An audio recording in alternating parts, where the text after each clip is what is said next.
Hey everyone, welcome back to Windows Seat Studies. I hope you all are doing well. So, we were discussing about cell biology, in which we have already covered the cytoskeleton and we have already discussed about plasma membrane. So, when we were discussing about plasma membrane, first we learnt about different models that were given to understand the composition and structure of plasma membrane.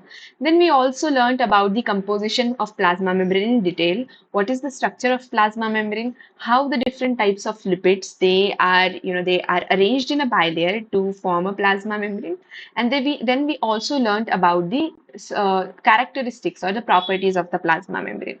Right. So, by the Singer-Nicolson model, it is stated, it is now evidently proved that the plasma membrane is a lipid bilayer which is fluid. So, plasma membrane is a two-dimensional fluid. We have already discussed about this in detail in previous lecture. So, this fact was established, and for studying this fact, a technique is used, and that technique is known as FRAP. So, fluorescence recovery after photobleaching, a FRAP, this technique is used to study the lateral diffusion of protein and lipids across the lipid bilayer. So the lipid bilayer or the plasma membrane, it is a fluid, means the proteins, the embedded proteins, the membrane proteins, the integral proteins that are there present in the lipid bilayer, they can laterally diffuse, right? So when we learned about the different types of movements that are shown by lipids or the protein membranes in last lecture. So we learned about the flip-flop movement, and in that we also learned about the movement known as lateral diffusion. Means those membrane proteins or lipids, they can laterally diffuse overall in the plane of lipid bilayer. And to study this lateral diffusion, the technique that we use is known as FRAP. So we are going to discuss in detail what are the step-by-step procedure that is followed to measure this lateral diffusion. So we are going to learn about the applications of FRAP and the limitations of FRAP. So this technique is used to study lateral diffusion of membrane proteins and lipids in the plane of lipid bilayer. Okay, so let's learn in detail that what are the step-by-step procedures that are followed to study this lateral diffusion.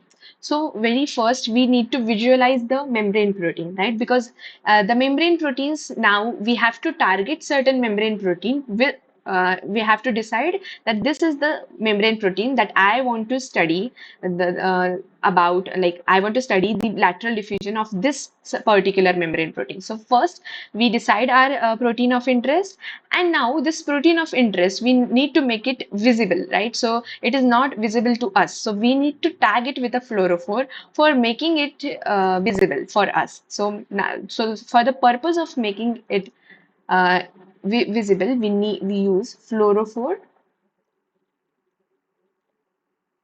right? So means this is also known as the marking step. So first we have to mark our protein of interest. I'm writing it as POI. So first we have to mark our protein of interest. So there are the multiple methods by which we can mark our protein of interest. Either we can use the fluorophore tagged antibodies, which can go and bind to our protein of interest, or we can, we can express endogenously the our protein of interest, which is fused with certain fluorescent fused protein. So either we can, there are different methods by which we can mark our protein of interest, such as we can use fluorophore labeled or fluorophore tagged antibodies against our protein of interest. Means when we incubate the plasma membrane with such antibodies, so what will happen? Those antibodies will find the membrane protein, the protein of interest to which it binds. They will go and bind to that protein, right? And those antibodies, they are fluorophore tagged. So when we illuminate the membrane with the desired wavelength, it is going to emit certain wavelength, and that fluorescence will be, recognized. And that is why the fluorophore tagged antibody, which is already bound to the protein of interest, that will be recognized. Means we are marking our protein of interest with the fluorescence. Or we can Or there's a other method that we can use. We can use recombinant DNA. Okay, so the genetically we can engineer the DNA, and we can express it in the individual, in the that individual cell, which is in which that recombinant DNA has the gene for our protein of interest fused with certain fluorophore group such as GFP. So let's say that our protein of interest has a gene. Okay, so this is gene of our protein of interest. We can fuse this with GFP or any other fluorophore group such as RFP. So we can fuse this GFP with our gene of protein of interest. We can engineer such recombinant DNA, and we can express such recombinant DNA in the individual cell whose membrane dynamics we want to study, right? So we can use recombinant DNA, okay, where the R protein of interest is fused with fluorophore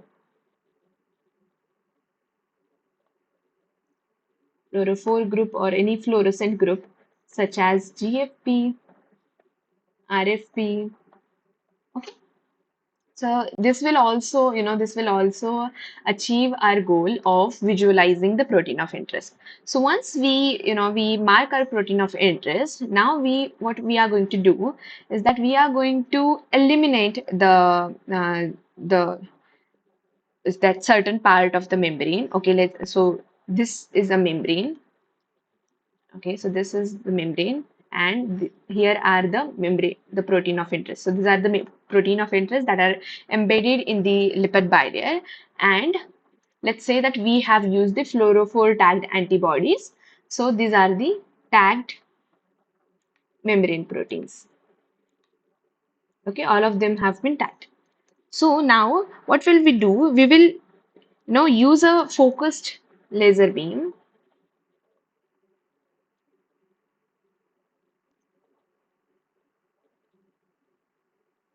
Okay, and we will use this focused laser beam to photo bleach a certain area. Let's say I'm going to photo bleach this area. So for that, let's understand what is photo bleaching.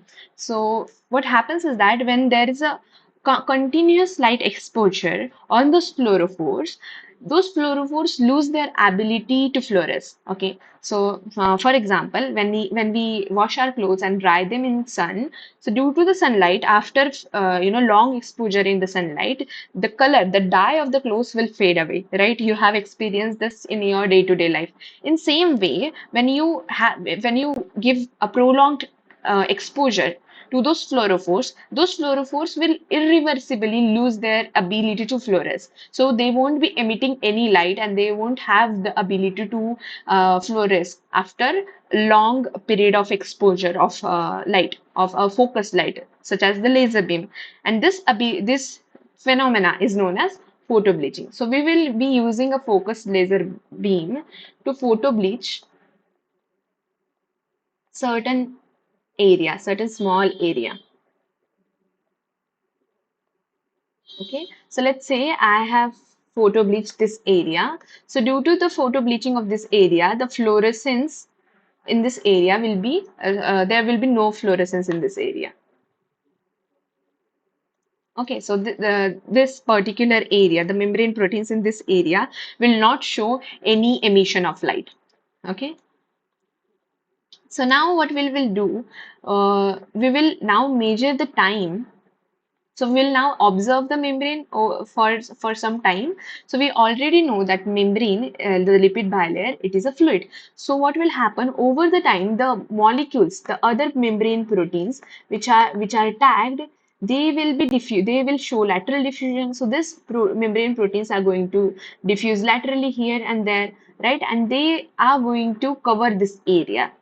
So after certain time, this area which is showing no fluorescence, this will start showing the fluorescence due to the lateral diffusion of the unbleached fluorophore tagged membrane proteins. So the adjacent membrane proteins which have unbleached fluorophore. Okay, so they are able to show fluorescence. So those unbleached fluorophore tagged membrane proteins, they will show lateral diffusion. Okay, and because of the lateral diffusion of such proteins in this photobleached area, this area after certain time t, let's say after certain time t seconds, it will start showing fluorescence,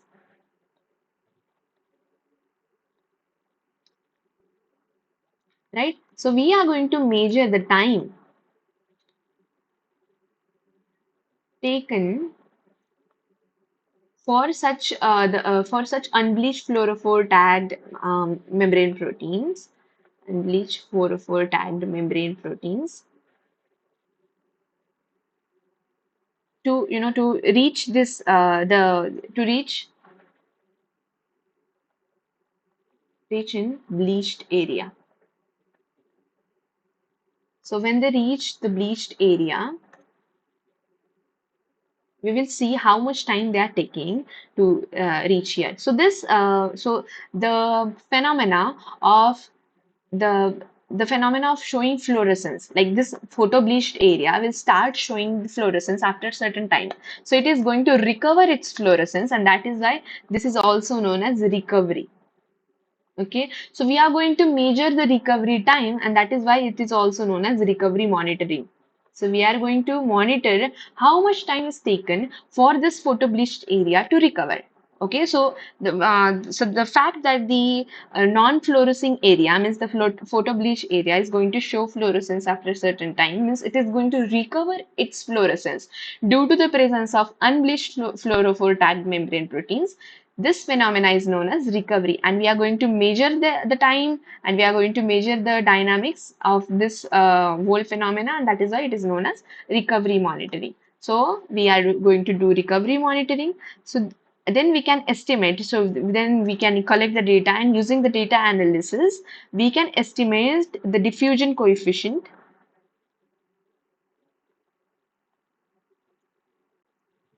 of such membrane proteins, right? So we can use this from FRAP measurements. So we can collect the data, we can analyze it, and then we can estimate the diffusion coefficient. So this is how we can use the fluorescent tagged membrane proteins to study the lateral diffusion of them as well as the proteins. So this FRAP, this technique has multiple application in various fields. So for example, the one application that we saw here, that we can study the membrane protein dynamics. Okay, so how the membrane proteins they are diffusing over certain area. We can measure this. We can also see the movement in lipid bilayer in real time, and we can also see the membrane protein organization. For example, let's say that a membrane protein A. This shows rapid movement, or on the contrary, certain membrane protein B shows slow movement across the lipid bilayer. Or we can also see how the membrane organization is, in like which kind of cell has certain type express certain membrane proteins more compared to the other cell. So we can also use this for studying the membrane organization, right? So first we can study membrane protein dynamics. We can also study membrane organization, how the membrane is organized with different lipids and different proteins. So means we can also see the membrane composition. We can also study the protein-protein interactions. So this is not only helpful for studying protein dynamics in the lipid bilayer, but it is also important for studying protein-protein interactions. Okay, so like we can see the binding kinetics. Let's say that certain protein A, which is now fluorophore tagged, this protein interacts with certain protein B, right? So this is protein A and this is protein B. So when this protein A, so let's say that protein A is fluorophore tagged with RFP and this is tagged with GFP. So using FRAP technique, we can study the binding kinetics of those proteins or the binding kinetics of protein to certain lipid anchor. We can also study about the stability of those protein complexes in the cellular component. So for studying the protein-protein interactions, we can use FRAP. So this is also possible due to the FRAP. We can also learn about the intracellular transport. Okay. So like how not only in membrane, but we can also see, let's say that this is the cell, okay, and we tagged some granular proteins. We tagged some proteins here. So this they are showing fluorescence like this. Okay. Okay, let's say that they are showing fluorescence like this. So after certain time t, we can see that how the those proteins are going to be transported in the cell after certain time t. So so let's say that we photobleach the whole cell. So whole cell is photobleached.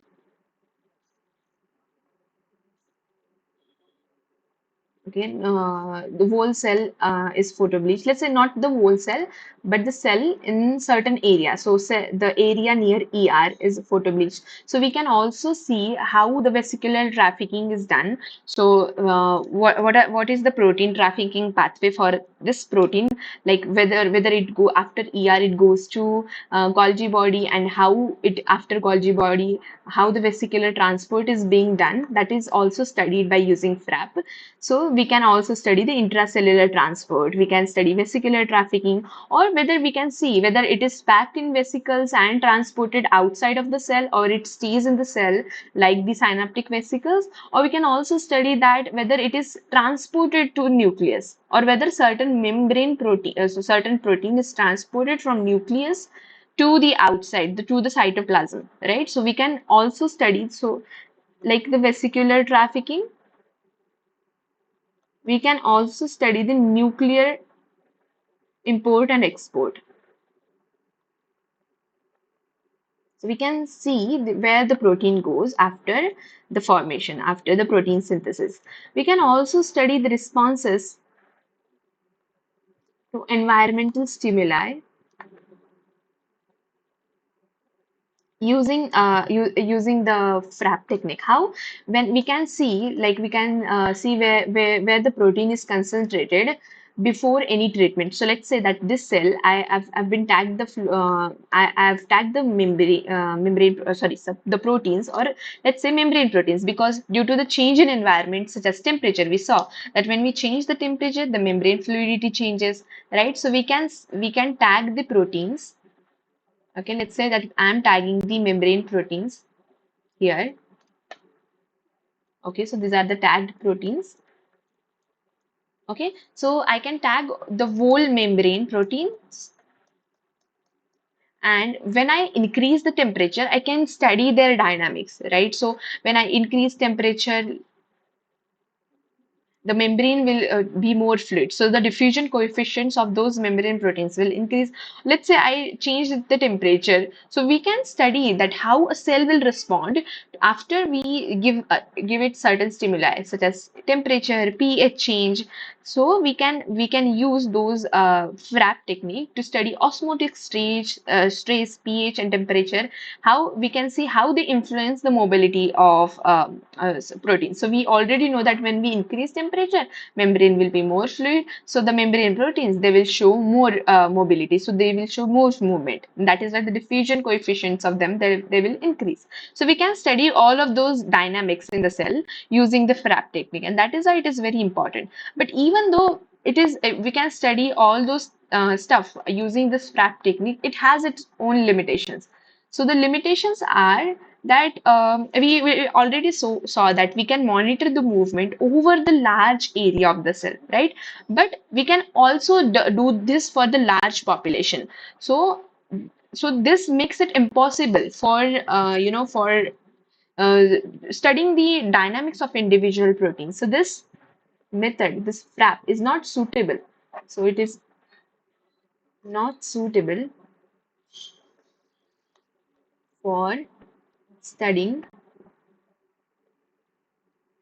individual protein movements, because this is a very heterogeneous system. right? So we can't focus on the movements of individual proteins. So for this purpose, we can use the single particle tracking methods. We can use gold particles, we can use fluorophore tagged proteins for this method. But we can't use photo bleaching. So we can use single particle tracking methods. Okay, but we cannot use FRAP for studying the individual protein movements. Again, this has a limitation in spatial resolution. Okay, because this there are limitations. It cannot resolve the movements within the small domains. So many times protein does not diffuse from the cell, from one part to other part, from all over cell. It cannot travel the distances. Many times it only moves within small domains. So when the spatial resolution problem comes, so we cannot resolve those movements within those small domains. So this is also a problem concerning FRAP. Then again, many times we can do excessive photo bleaching, which can damage the tissue, and this has always been a problem with photo bleaching. Or there could be unintended photo bleaching, that so both of them, they can affect the accuracy of measurement. So either excessive photo bleaching or unintended photo bleaching. So let's say that do not want to photo bleach certain area, but due to some mistake, I photo bleached it. So such unintended photo bleaching or excessive photo bleaching, they can affect accuracy of measurements.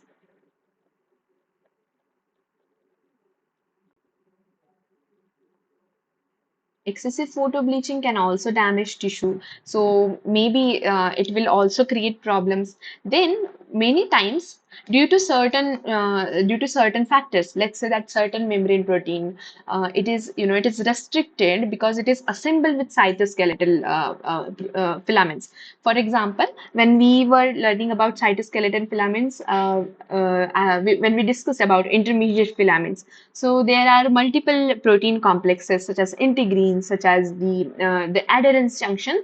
So the proteins, the adherence junction proteins, they are transmembrane proteins, right? So for if you want to study the dynamics of such proteins, we can't use FRAP for that purpose, because this is, the those proteins, they are fused, they are, attached to the cytoskeleton filaments, and due to the attachment to cytoskeleton filaments, their movement is restricted. So this doesn't mean that they could be mobile, right? They would show mobility if they are free, but due to their restrainment, due to their confinement to the certain region, due to the attachment to cytoskeletal elements, we cannot actually predict whether the certain protein is mobile or immobile using FRAP. Okay, so we cannot, we cannot certainly say that a protein is mobile or immobile using FRAP. So many times, when you conclude that protein is immobile, the possible explanation could be that it is restricted using cytoskeletal filaments. So you cannot always conclude that after doing FRAP, you cannot always conclude that this is a fixed protein, right? So those are certain limitations, but but besides those certain limitations, FRAP is a very impressive way to study membrane protein dynamics. So I hope this topic is clear to you all. In next class, we will learn about the plasma membrane, because we haven't discussed about the asymmetry of plasma membrane yet. So we'll discuss about it, and then we'll discuss about the membrane proteins, the different types of membrane proteins that are there present in the lipid bilayer, such as integral proteins, peripheral proteins, lipid anchor proteins. So we'll learn about those different membrane proteins, their different diffusing capacities or across the lipid bilayer. Till then, see you. Bye bye.